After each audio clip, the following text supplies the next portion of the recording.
rights supporter and teaches law portion for CPL classes. Jim is frequently a guest on various media outlets regarding legal issues resulting or relating to firearms. A highlight of Jim's career is arguing and winning a reversal in the Michigan Supreme Court. Jim serves as corporation counsel for Michigan Gun Owners Incorporated, as well as a legal advisor to Michigan Open Carry. Jim has represented many people in firearm-related cases, some of which I've gotten the privilege to be a part of with him. And he's currently involved with an appeal against the Ann Arbor School District regarding open carry. He's currently suing the University of Michigan on their firearm policy. Please welcome to the stage the illustrious Jim Mikowski.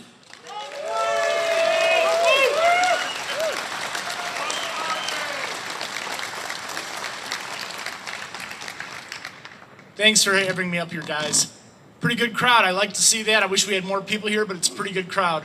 Let me set my coffee cup down here.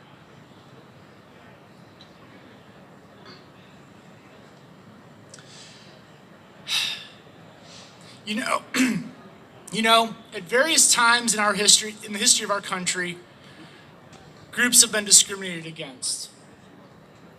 African Americans, Latinos, Middle Easterners, and Asians have all suffered from unequal treatment in this country. Jews, Muslims, gays, and lesbians have all faced their share of discrimination throughout history and have fought back. All of these groups have been unfairly targeted by intolerant elements in our society. All have fought back, always with the support of the news media. Today we face a new type of discrimination.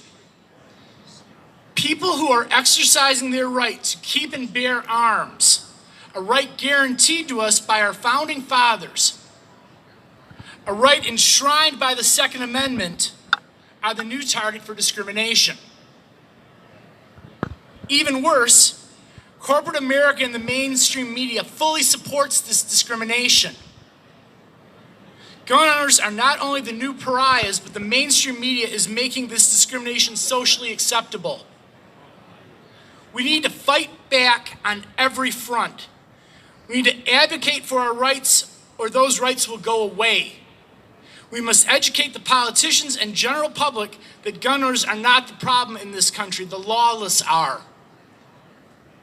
We need to fight back against this discrimination. We must be advocates to change the public perception of gun owners. We need to advocate in court to protect our rights. We need to advocate for legislation to protect our rights. Tomorrow afternoon, I have to be in court in Washtenaw County and watch while a client of mine is stripped of his Second Amendment rights as he becomes a convicted felon. My client didn't steal anything. My client didn't sell or possess dangerous drugs. My client didn't attack anyone or harm anyone. What did my client do? What caused him to be a convicted felon? On March 17, 2018, my client, his name is Brian, I'm not going to give his last name, a union carpenter, was driving home from a long day at work. He was exhausted as his wife had just given birth a few weeks before and he had a newborn in the house. A lot of us have had that experience.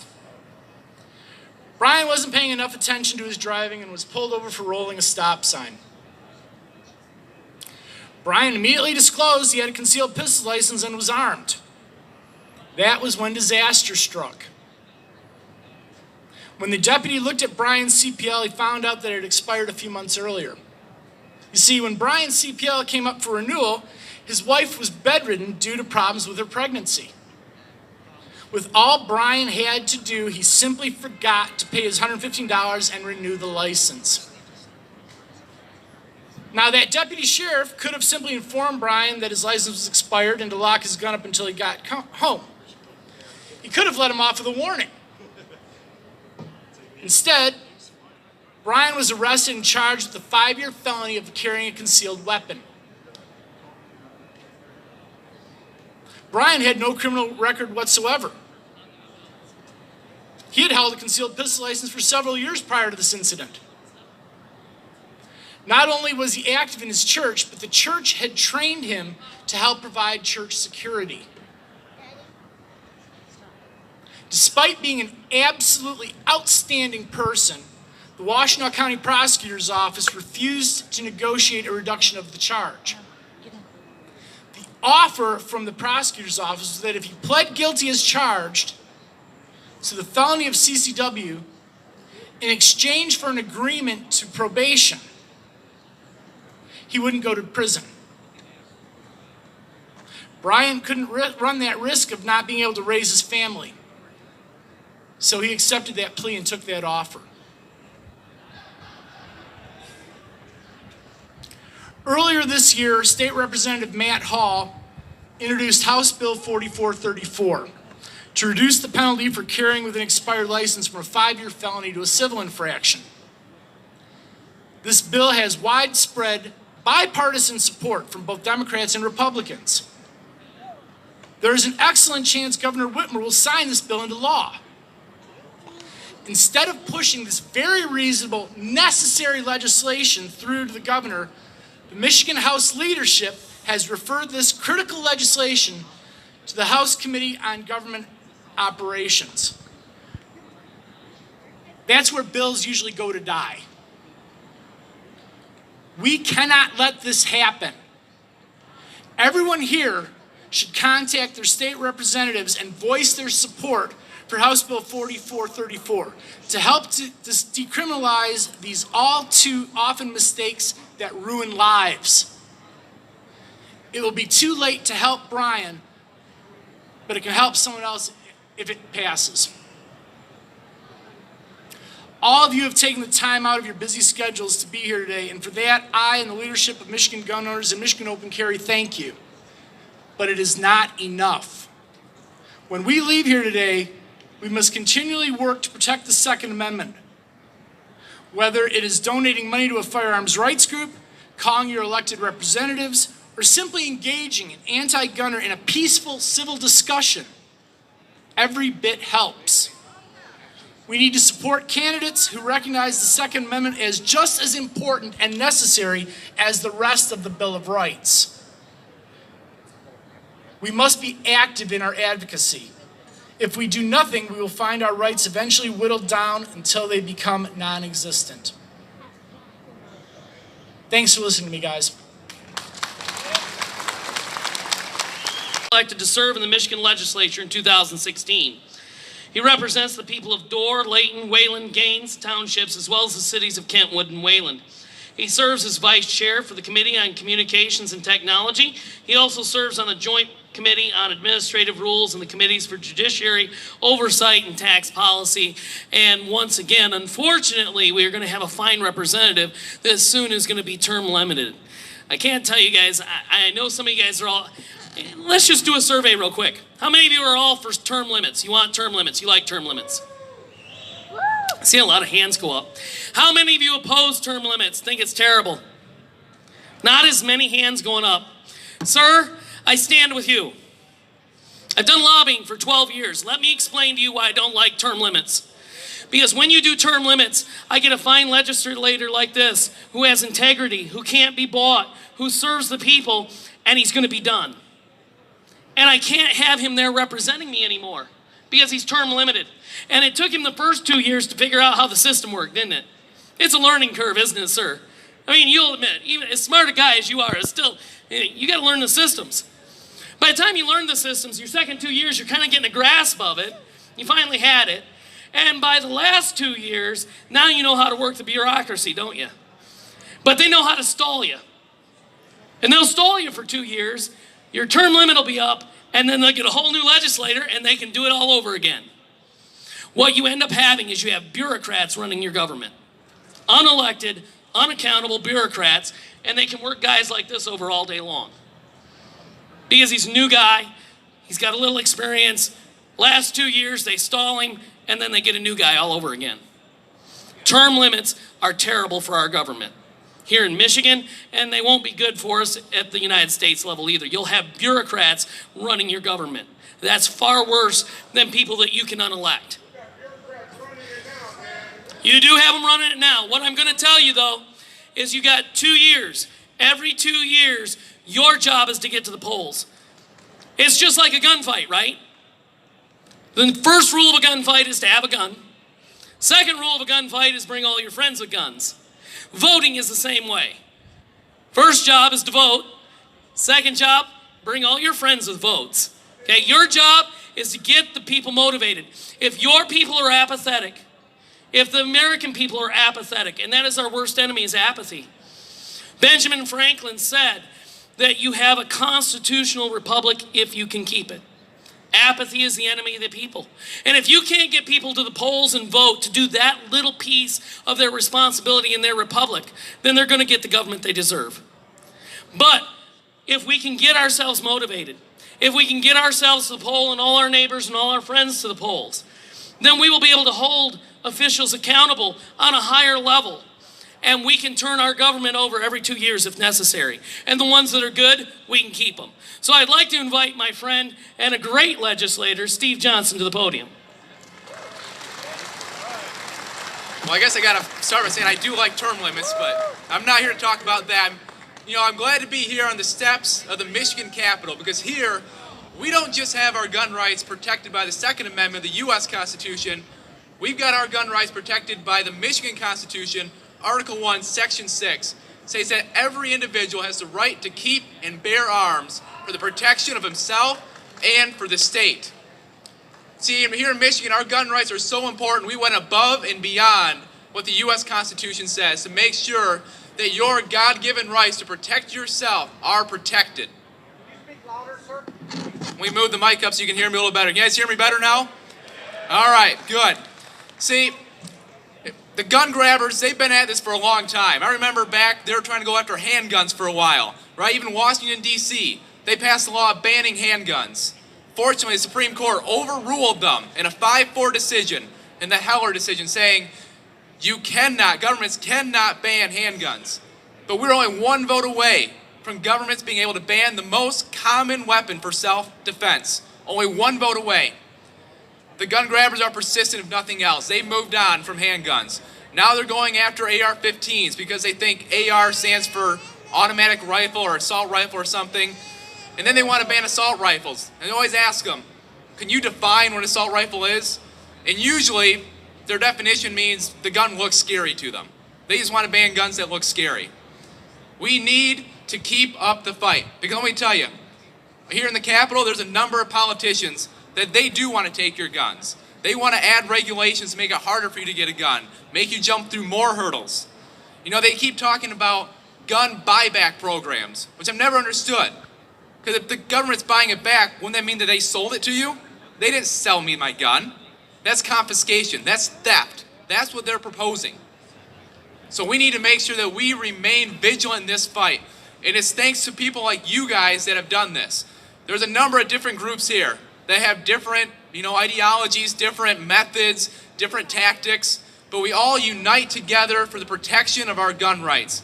Whether it's the NRA, whether it's MCRGO, Great Lakes Gun Rights, Michigan Open Carry, a number of groups out there, we have all united to stand together against those trying to go after our rights to protect ourselves. See, the founder said, the price of liberty is eternal vigilance. That's not easy. That's not just showing up every 2 years at the polls. Eternal vigilance means every day watching what the politicians here in Lansing are up to, watching to make sure that they don't go after our rights. And you guys have, as a collective group, I believe the Second Amendment groups have done more than any other groups to protect our rights. Because of days like this, because you show that there is power in numbers, to show that there are law-abiding citizens that demand that their rights be protected. You're not being shown on CNN, but you guys are the ones that show up. You guys call my office, you email my office, you remind me, we need to protect our gun rights.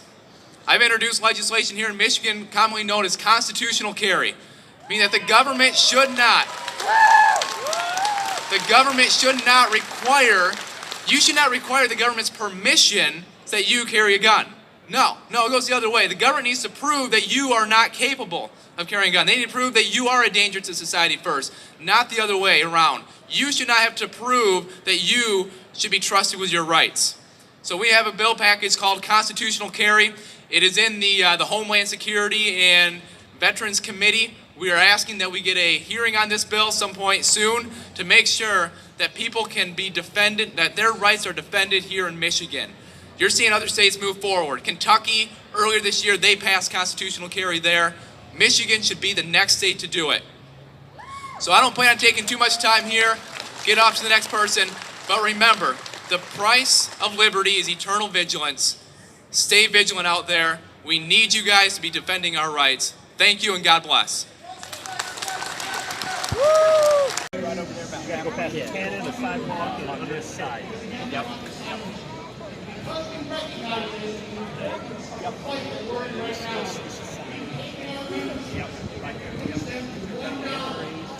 The Amazon.com best-selling book, Raising Righteous and Rowdy Girls, and 7 other books. Doug and his wife, Mary Margaret, have 2 daughters, Hannah Giles, who devastated Acorn with her undercover videos, and Regis Giles, who is an NRA columnist and Second Amendment activist. Doug's interests include guns, big game hunting, big game fishing, fine art, cigars, and being a pain in the butt to people who dislike God and the USA. Welcome to the stage, Doug Giles. Well, it could be worse. It could be raining. Man, last time I was here, it was frickin' snowing. How many people were here last time I spoke? Yeah, I mean, it's, Skip's like, hey, we're having it in the summer or in the fall. It's going to be 88 degrees or not. And, but I look at the majority of you guys, you don't look like witches or warlocks, so you're not going to melt, are you? And I got my handy-dandy umbrella man behind me, so, yeah. If I give him any crap, he's going to pull the umbrella off the end. I'm going to get down. So I'm ready to get with it? All right. I couldn't figure out what to talk about. Everybody's talking about the red flag law, and it's necessary to talk about how the politicians want to encroach upon our rights. Hot button issue. You guys probably know more about it than I do. Oh, by the way, if people want to ban stuff, if people are looking to red flag stuff, red flag cooks, red flag chicken fried steak, red flag hammers and bats, what else? Red flag fish, and not another thing to red flag. Red flag doctors, because medical malpractice wipes out way more people than firearms do, folks. I'm talking by the millions. Oh, and the same thing goes for booze and cars and, like I said, hammers and knives and stuff. So, and that's not my opinion, by the way. That's the Center of Disease Control, and that's the FBI. That's not right-wing Doug saying that these things kill more than firearms, man. They trump it by the hundreds of thousands. So if you're concerned about the children, then, like I said, start the process, start red flagging that stuff. So, oh my God, man.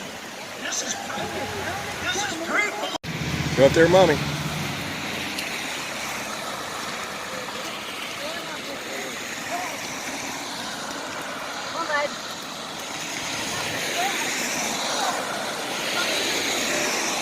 Over here.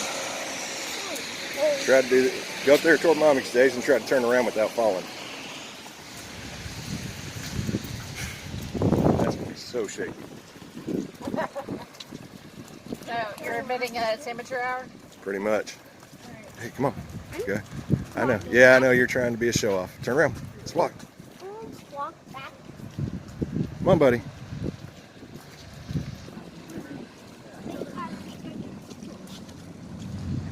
Really? Can you just come on?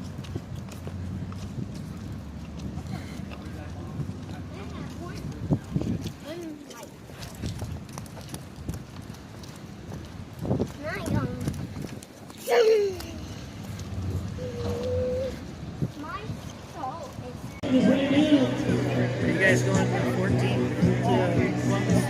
No. He has to work. But you made it Saturday. Yeah. Yep.